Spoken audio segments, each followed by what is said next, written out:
क्योंकि वो बाहर की चीज नहीं खा सकते। इस IVF की जर्नी में मैंने क्या क्या देखा, तो वो उस साइज तक एग्स को बड़ा करते। तो हस्बैंड के स्पर्म के साथ फर्स्ट आपका जो खर्चा आएगा वो कम से कम 2 लाख रुपए होगा। ऐसे दबा दबा सा पेन हुआ था, तो थोड़ा वो एक पेन होता है। क्योंकि मेरे 8 अबॉर्शन हो चुके हैं, तो मैं आपको जरूर खुशखबरी दूंगी, क्योंकि छोरा हरियाणा का, छोरा हरियाणा का, भाई देख मेरा टोरा। गुड मॉर्निंग एवरीवन, कैसे हैं आप सब? होप करती हूँ आप सभी अपने घर में बहुत ही अच्छे होंगे। यहाँ भी बहुत ही अच्छा है सब कुछ। तो बस जस्ट अभी उठी हूँ, पहले उठी थी सुबह, चीकू को स्कूल भेज दिया था, उसके बाद दोबारा सो गई। अब उठ चुकी हूँ, घर की थोड़ी साफ सफाई देख लेती हूँ। Good morning everyone. तो मैं भी रेडी हो गई हूँ जिम के लिए। आज मैं जिम थोड़ा टाइम से जा रही हूँ और आज जिम में ज्यादा टाइम नहीं लगेगा, क्योंकि हमने सोचा है कि आज हम सिर्फ कार्डियो करेंगे। कार्डियो करके 1-1.5 घंटा फिर मैं टाइम से घर आ जाऊंगी। तो यहाँ पे चल रही है छोले भटूरे की तैयारियां। चीकू की मैम को ना छोले भटूरे बहुत पसंद है, सागर के हाथ के छोले भटूरे, और एक इन्होंने कहा था नान। तो मैम ने कहा था जब भी घर पे बने ना मुझे भिजवाना। तो हमने तो छोले भटूरे खाने छोड़ दिए, क्योंकि अभी डाइटिंग पर हूँ, मैंने छोड़े हैं। तो पायल चीकू तो खा सकते हैं, नितिन भैया भी खा सकते हैं। तो स्पेशली मैम के लिए आज छोले भटूरे बनवाए हैं। क्या हुआ जिमी?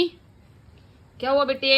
कैसे भाग रहे हो, कैसे भाग रहे हो जिमी? तो मैंने ना बहुत सारा जो सामान ना ऑर्डर किया हुआ था। अभी गोलू को ट्रिप पे भी जाना था, उसके लिए बड़ा बैग और स्लीपर्स, नाइट सूट्स और सुंदर सुंदर टोटी बैग्स, ये सब ना मैंने ऑर्डर किया हुआ था मिनी वेस्ट से। तो अभी वो मेरे पास आ चुका है, मैं आपको सारा दिखाती हूँ एक एक करके। तो सबसे पहले तो ये क्यूट से स्लीपर्स देख लो, ये मंगाए थे मैंने, चीकू को बहुत पसंद आया, चीकू ने ले लिया है। और दूसरा वाला सेट भी बोला मम्मा मेरा संभाल के रख दो, मैं ही पहनूंगा, जब ये खराब हो जाएगा ना तो वो दूसरा वाला पहनूंगा। आपको प्यारा लगा ना?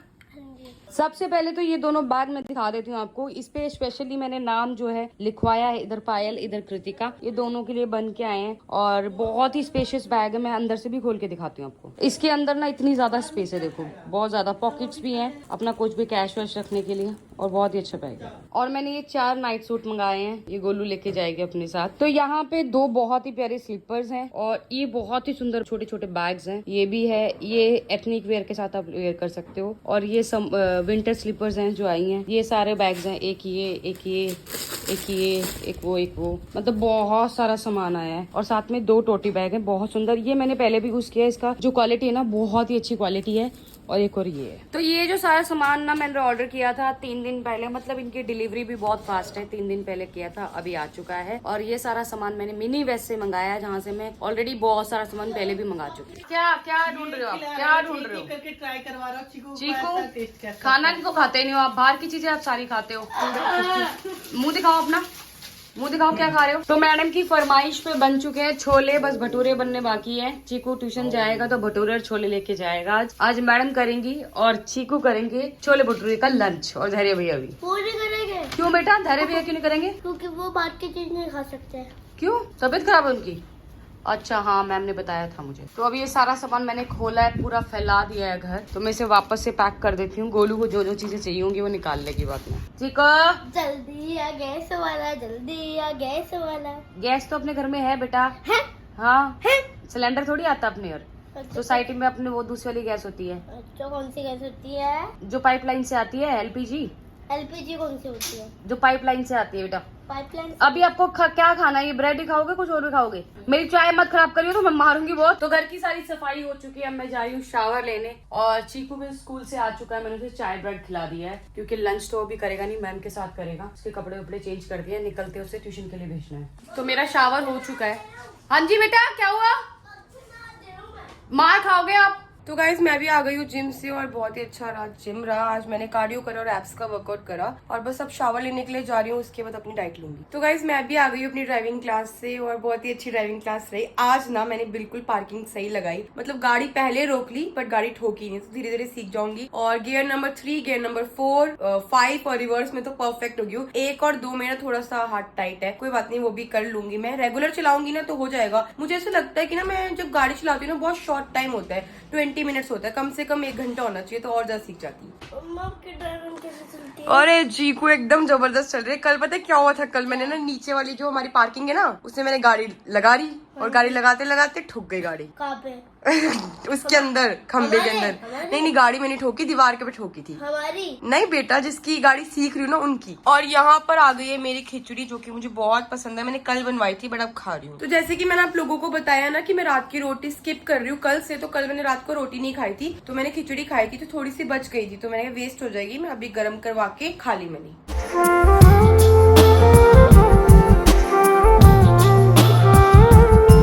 तो अभी हम दोनों का यहाँ आने का एक ही मकसद है कि आप लोगों के बहुत सारे कमेंट्स आ रहे थे आईवीएफ को लेकर। मतलब आप लोग जानना चाहते हैं फर्स्ट से लेके एंड तक क्या प्रोसीजर होता है, कैसे सब कुछ होता है। मतलब कि ना बहुत सारी लेडीज के कमेंट आ रहे थे, वो जानना चाहते हैं कि जो आपकी आईवीएफ की जर्नी है मैम वो कैसे रही है, जो प्रोसीजर होता है वो पेनलेस होता है या पेन होता है, कितने दिन का प्रोसीजर होता है, आपको कौन सी मेडिसिन लेनी होती है, मतलब आईवीएफ में होता क्या है। क्योंकि बहुत सारी वीडियोस आती है गूगल पे जो हम देखते हैं, बट जो लोग हमें रोज देखते हैं ना, तो वो लोग अच्छे से जान सकते हैं कि आईवीएफ होता क्या है। मतलब मेन एक्सप्लेन हम लोग कर सकते हैं कि हमारे साथ क्या क्या हुआ, मतलब मेरे साथ क्या क्या हुआ, मैंने इस आईवीएफ की जर्नी में मैंने क्या क्या देखा है। तो मैंने स्टार्टिंग से सबसे पहले मैं आपको बता देती हूँ। सबसे पहले तो डॉक्टर जब आपको बुलाते हैं, डॉक्टर आपको बुलाते हैं पीरियड्स के सेकंड डे पे। जब भी आपको पीरियड्स आते हैं तो आप उसके सेकंड डे पे डॉक्टर के पास जाएंगी। सबसे पहले डॉक्टर आपको स्कैन करेगी, डॉक्टर चेक करेगी कि आपकी जो यूट्रस है, आपकी ओवरी जो है वो सबसे पहले चेक की जाएगी कि ठीक है, मतलब और चेक किया जाएगा आपको कंसीव क्यों नहीं हो रहा है, आपके एग्स बन रहे हैं नहीं बन रहे हैं, आपकी यूट्रस की लाइन कैसी है, वो सब चेक किया जाएगा। फर्स्ट जो इस ट्रीटमेंट का फर्स्ट स्कैन होता है वो सेकंड डे पे होता है। उस स्कैन के बाद आपको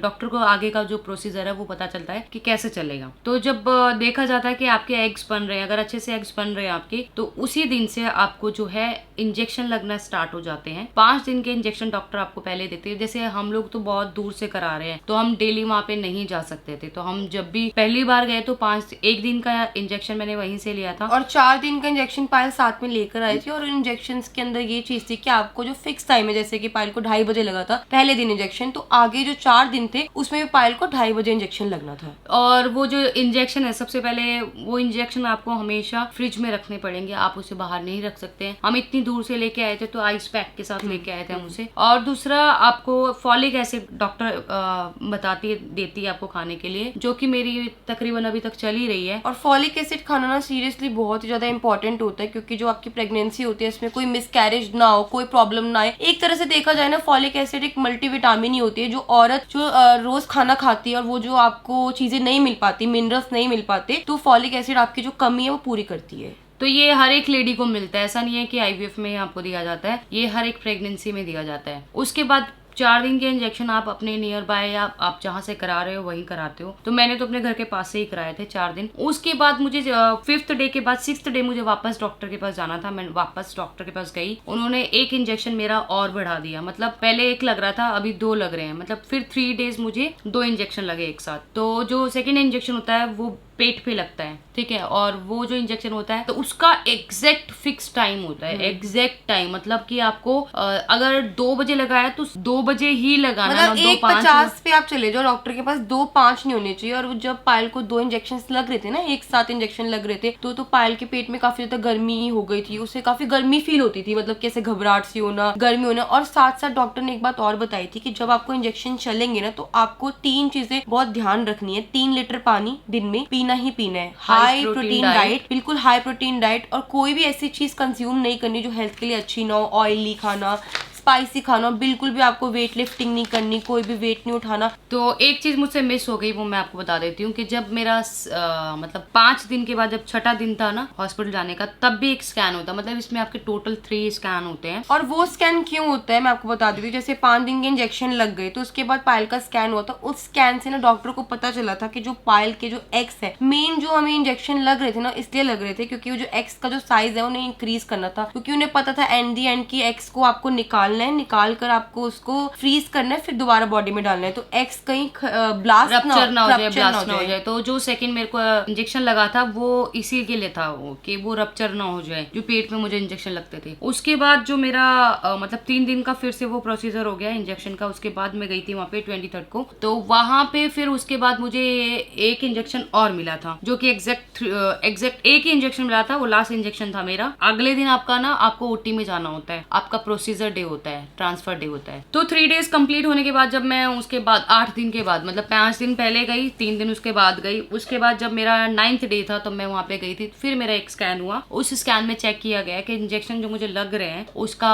जो असर होना चाहिए वो हो रहा है कि नहीं हो रहा है, एग्स जो है वो साइज में बड़े हो रहे हैं नहीं हो रहे हैं, वो कहीं रप्चर तो नहीं हो रहे, ब्लास्ट तो नहीं हो रहे, वो सब चेक किया था। उसके बाद मतलब वो लास्ट स्कैन जो 23rd का स्कैन था ना पायल का मतलब कि उस स्कैन में डॉक्टर ने बता दिया था क्लियरली कि जो आपके जो एग्स है वो कितने बन चुके हैं और बहुत अच्छी क्वांटिटी में जो उनको चाहिए होता है, एक साइज चाहिए होता है उनको 17 mm या 18 mm, तो वो उस साइज तक एग्स को बड़ा करते, तो वो साइज पायल का आ गया था। और उस रात को पायल को 12 बजे इंजेक्शन लगा था क्योंकि उसके एक दिन छोड़कर पायल का प्रोसीजर डे था जिसमें पायल को एम्प्टी स्टमक जाना था। जब वो इंजेक्शन लगा था, इंजेक्शन के दिन एक दिन का गैप था मेरा, एक दिन के गैप के बाद नेक्स्ट डे था मेरा प्रोसीजर डे। उसे कहते हैं पिकअप डे। जब आपके एग्स निकाले जाते हैं बॉडी से तो उसे कहते हैं पिकअप डे। और पिकअप डे वाले दिन आपको बिल्कुल 12 बजे के बाद कुछ खाना नहीं होता, कुछ पीना नहीं होता।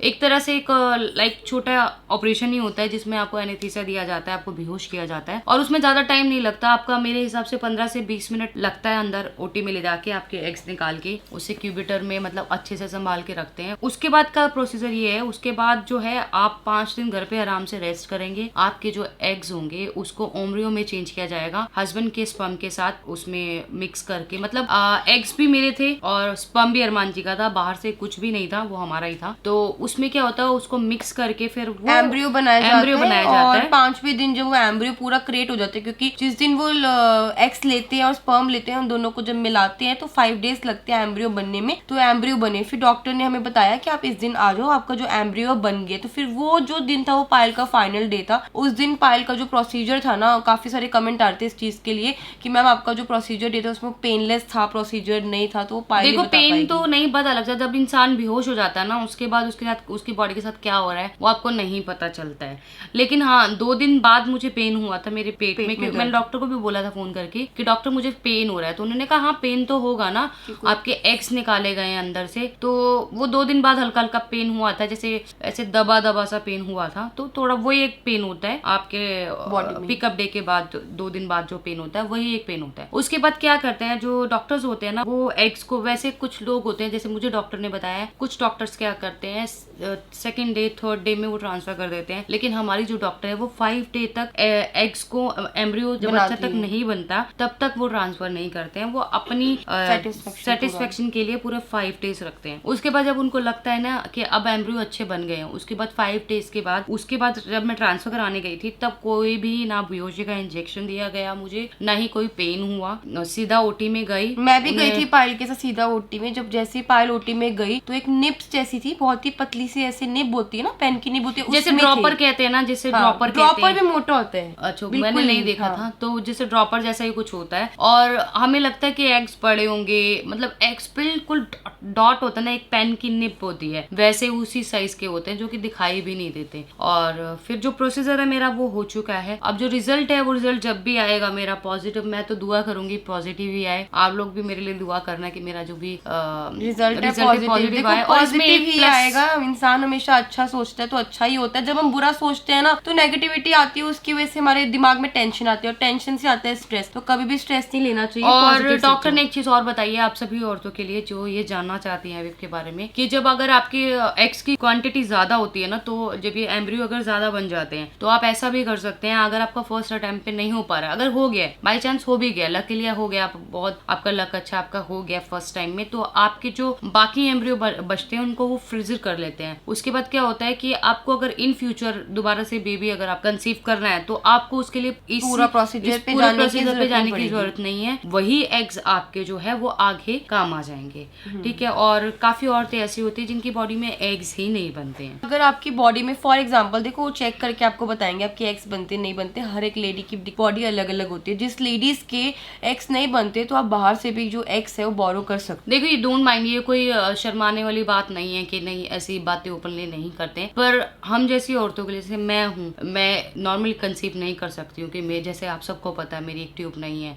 उससे पहले पाल की एक्टोपिक प्रेगनेंसी रही है, उसके पहले 2-3 मिसकैरेज रहे हैं। चीकू मतलब बहुत ही मन्नतों से मुझे मिला है। ठीक है। तो हम जैसी औरतों के लिए पूरी जानकारी हमें पता होनी जरूरी है। ठीक है। हमें भी नहीं पता था एग्स क्या होते हैं, एम्ब्रियो क्या होते हैं, ये सब हमें इस प्रोसीजर के दौरान पता लगा है, जिससे कि हम आपको समझा पा रहे हैं। और ये एक पूरी वीडियो बनाने का सिर्फ एक मोटिव यही है कि जैसे यूट्यूब पे, गूगल पे बहुत सारी वीडियोस आती हैं IVF की, लेकिन वो पूरा आपको एक्सप्लेन नहीं कर पाते हैं, क्योंकि मेरे साथ जो चीज़ हुई है मैंने अच्छे से एक्सप्लेन करी है आपको कि ऐसे ऐसे ये इंजेक्शन आपको लगेंगे, ये दवाइयाँ चलेंगी, सब कुछ ठीक है। ऑल टोटल यही एक प्रोसीजर है IVF का। और टच वुड मैंने अभी जितने भी केसेस वहाँ देखे हैं सबको पॉजिटिव रिस्पॉन्ड मिला है, सबको आज भी बेबी हैं। और जिस दिन मेरा प्रोसीजर था उस दिन 9 केस और थे, मतलब पायल को मिलाकर 8 केस और थे। उस दिन सबका ऐसा प्रोसीजर डे था, तो जिस दिन पायल का रिजल्ट आएगा उस दिन 8 लेडीज का और रिजल्ट आएगा। तो बस सब कुछ अच्छा है। तो अब आपके क्वेश्चंस का हम आंसर कर देते हैं, क्योंकि आपके क्वेश्चंस भी बहुत जरूरी हैं कि आप लोग क्या जानना चाहते हो। तो सबसे पहले रुचि सिंह यादव बोल रही हैं, पायल दी IVF का खर्चा कितना आएगा? फर्स्ट आपका जो खर्चा आएगा वो कम से कम 2 लाख रुपए होगा। अगर आप फ्रीज कराती हैं एग्स तो आपका जो खर्चा है वो 25,000 बढ़ जाएगा, मतलब 2,25,000। अगर आप फर्स्ट अटैम्प्ट में आपका सब कुछ अच्छा होता है तो वेल एंड गुड। अगर सेकंड अटैम्प्ट आपको करना होता है तो वो आपके जहाँ 2 लाख लग रहे हैं वहाँ 2 लाख नहीं लगेंगे, आपके 75,000 में आपका दूसरी बार भी यही सेम प्रोसीजर हो जाएगा, क्योंकि आपके एग्स जो हैं वो पहले से डॉक्टर के पास ओम्ब्रियो बना के सेफ मतलब फ्रिज किए जाएंगे। तो मैं तो यही सजेस्ट करूंगी कि अगर कोई भी लेडी IVF के लिए जाती है तो जो एग्स बच जाते हैं ना उसको फ्रोजन करवा दो, ताकि देखो कुछ नहीं पता हो, अच्छा भी हो सकता है बुरा भी हो सकता है, बट फ्यूचर के लिए आपके काम आएगा वो। पर मेरे साथ क्या हुआ ना, मेरे साथ ये हुआ कि मेरे 8 एग्स निकाले गए थे, 8 एम्ब्रियो बने थे, जिसमें से 2 एम्ब्रियो ट्रांसफर हुए थे और 6 एम्ब्रियो मेरे ना वो सक्सेसफुल नहीं हो पाए। तो मेरे एक माइनस पॉइंट यही है कि मेरा कुछ भी फ्रोजन नहीं हो पाया। मैं ये सोच रही थी कि मेरा भी, हमने मतलब बोला था डॉक्टर अगर 2 या 3 फ्रोजन करवाएंगे, पर ऐसा कुछ नहीं हुआ, फ्रोजन नहीं हो पाया। तो एक ही मेरा माइनस पॉइंट है। तो सेकंड क्वेश्चन है, पायल दी आपका IVF में कितना खर्चा आया है? मेरी शादी को भी 7 साल हो गए हैं, मेरा भी बेबी नहीं है, मुझे PCOD और थायराइड है। देखो PCOD और थायराइड के कंडीशन में ना प्रेगनेंसी बहुत मुश्किल हो जाती है, क्योंकि मेरे को भी जब चीकू हुआ था मुझे भी थायराइड था। अभी तो मेरा थायराइड खत्म हो गया है, थायराइड नहीं है अभी मुझे। और इसमें दवाइयाँ वगैरह चलती हैं, ठीक है, थायराइड की अलग से दवाई चलती है। और इसमें जो खर्चा मैं आपको बता चुकी हूँ, 2 से 2.5 लाख रुपए आप मान के चलिए कि आपका खर्चा आएगा। और जब भी आप IVF के लिए जाएंगे ना, डॉक्टर आपको चेक करेंगे ना, तो वो पहले ही बता देंगे कि अगर आपको कोई प्रॉब्लम है तो IVF कब करेंगे कब नहीं करेंगे, क्योंकि उनको भी जल्दी नहीं रहती IVF करने में। वो देखिए मैं भी जब गई थी डॉक्टर के पास, मैं IVF के लिए गई थी, तो डॉक्टर ने मुझे बोला क्यों आपको IVF क्यों कराना, क्योंकि उनको मेरा केस नहीं पता था कि मेरे साथ मेरी एक ट्यूब नहीं है, इतने टाइम से कंसीव नहीं है, तो उनको नहीं पता था। तो उन्होंने मुझे भी प्रेफर नहीं किया। जब मैंने सब कुछ बताया उनको, तब उन्होंने मुझे प्रेफर किया कि आप IVF के लिए जाइए। देखिए क्योंकि यहाँ पे IVF में भी ना फुल चांस नहीं होते, 50-50 होता है जी।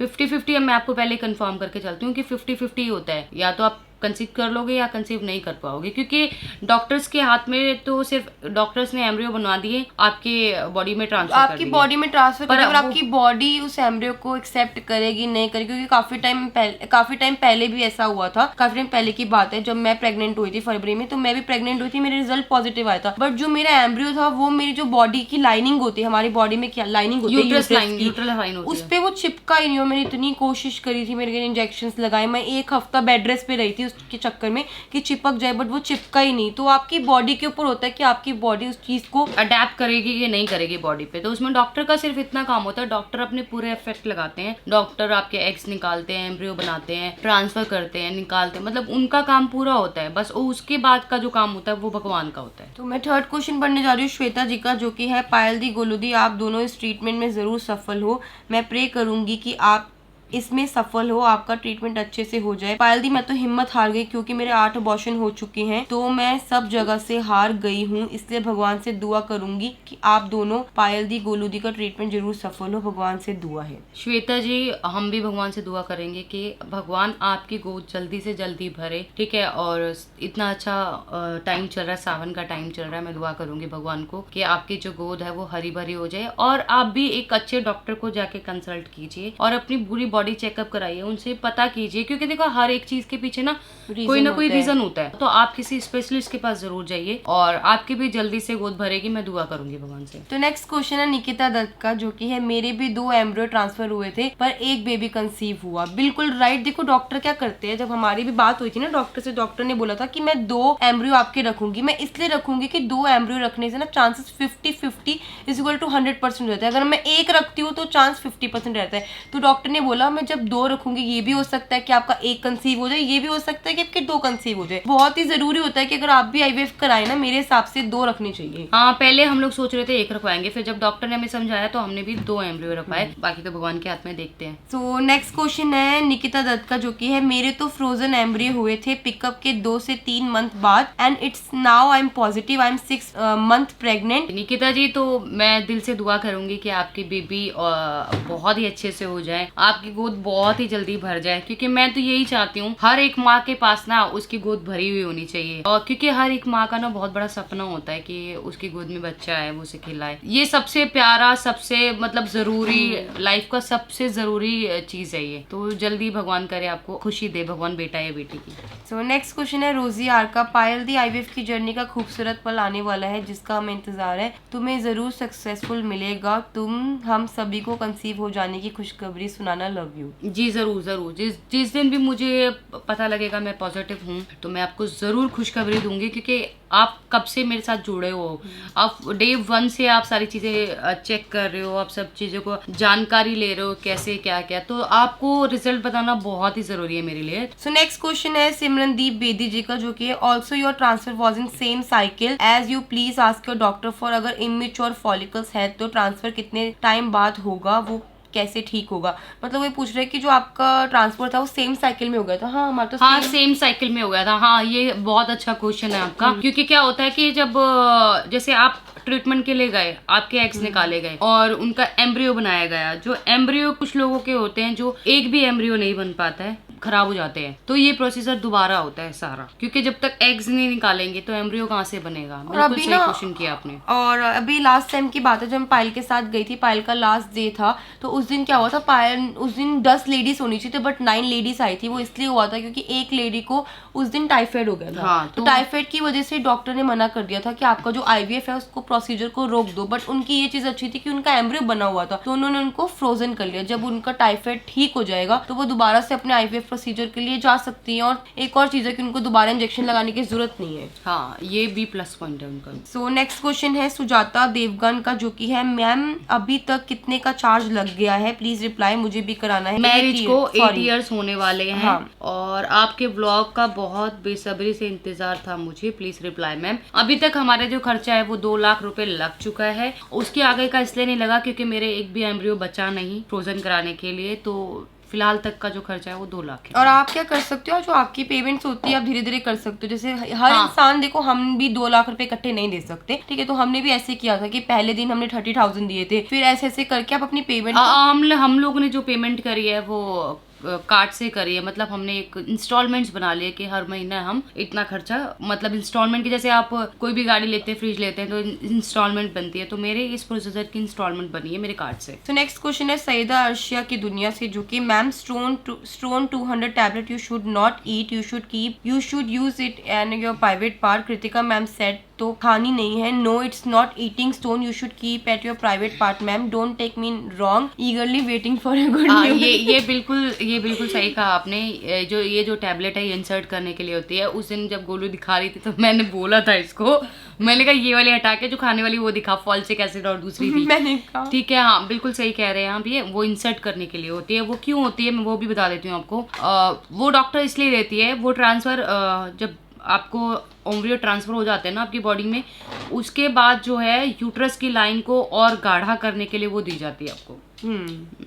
तो नेक्स्ट क्वेश्चन है कविता देशवाल जी का, जो कि एम्ब्रियो ट्रांसफर के बाद रेस्ट करती हैं। जी बिल्कुल, डॉक्टर ने बोला है कि एकदम आपको ऐसे नहीं करना है कि एक ही जगह पड़े हो तो पड़े रहो, नहीं, आपको हल्का फुल्का टहलना है, घूमना है घर के अंदर ही, और भारी काम नहीं करना है, और हाई प्रोटीन डाइट लेनी, ये डॉक्टर ने मुझे बोला था। जिस दिन मेरे एग्स निकालने थे ना उस दिन मुझे बहुत डर लग रहा था कि ऑपरेशन थिएटर में जा रही हूँ। आप लोगों ने मेरा वो ब्लॉग देखा भी होगा, पर मैंने उस व्लॉग में फुल मस्ती करी थी, फुल मस्ती। मैंने बाद में आके देखा कि मैंने पिज्जा मांगा है 2 किलो। मैम को आई लव यू बोला है, आलू को भी बहुत अच्छी बनानी आती है, और भी बहुत ज्यादा मस्ती की थी। वहाँ का पूरा स्टाफ, जब मैं अभी दोबारा गई थी ना वहाँ पे, सब हंस रहे थे मुझे देख के जब मैं ट्रांसफर करवाने गई थी। तो बस ऐसी रही मेरी IVF की जर्नी। अगर आप लोगों को भी जाना है इस चीज के लिए तो आप बिल्कुल जा सकते हैं, बिल्कुल देखो मत घबराइएगा। हर एक शहर में IVF के रिगार्डिंग डॉक्टर्स होते हैं, तो आप अपने शहर में बेस्ट डॉक्टर देखिए IVF के लिए, उनके पास जाइए, उनसे बात कीजिए। पहले वो आपका ट्रीटमेंट लेंगे, देखेंगे आपको क्या दिक्कत है क्या नहीं है। तो बस ये वीडियो यहीं एंड करते हैं, मिलते हैं नेक्स्ट व्लॉग में। अगर आपको आगे भी ऐसी कोई वीडियो चाहिए हो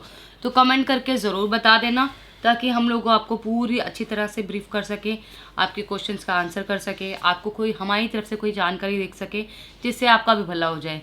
तो बाय बाय।